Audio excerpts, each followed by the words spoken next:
Hello, I'm the Dark Horse, and this is Random Rumblings. Anybody old enough to remember 9/11 has their own story of that day. I've heard many of them in the 10 years since then. From the first responders at the towers, to the students who were with President Bush reading My Pet Goat, to the heroes of Flight 93, charging the cockpit with little more than a tray table and a couple of former college athletes. However, even a kid growing up in northern Wisconsin can have a story of that day. This is mine.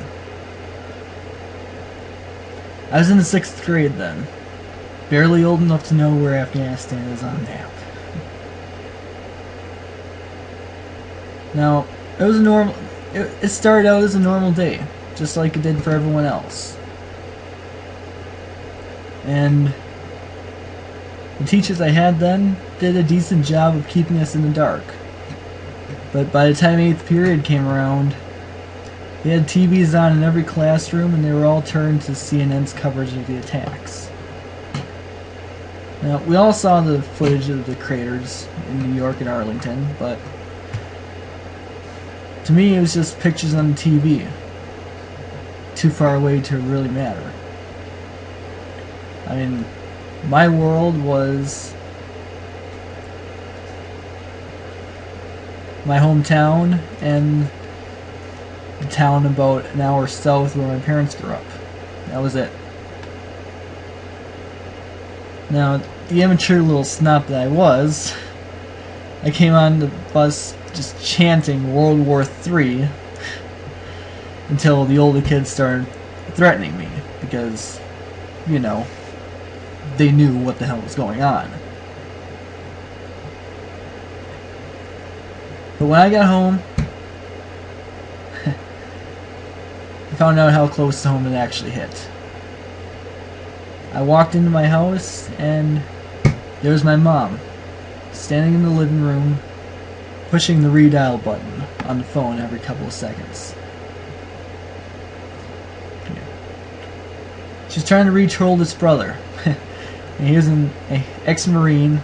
He was doing IT work for a defense contractor at the time. Around 4:30, she finally got through. And he told her that he was alright, that they'd hit a part of the Pentagon that was being renovated, and he wasn't there at the time.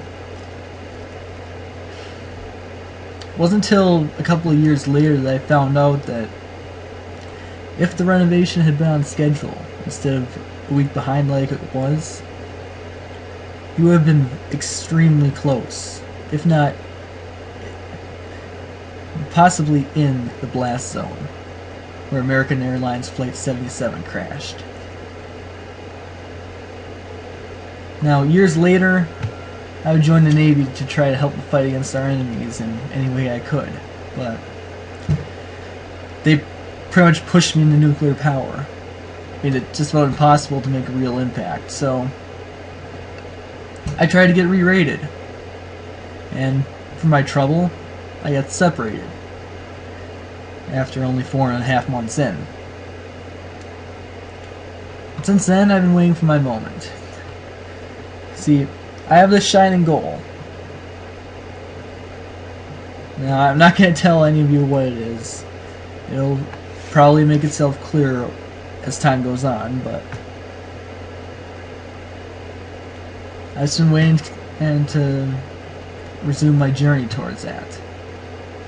It seems like as good a time as any to get started.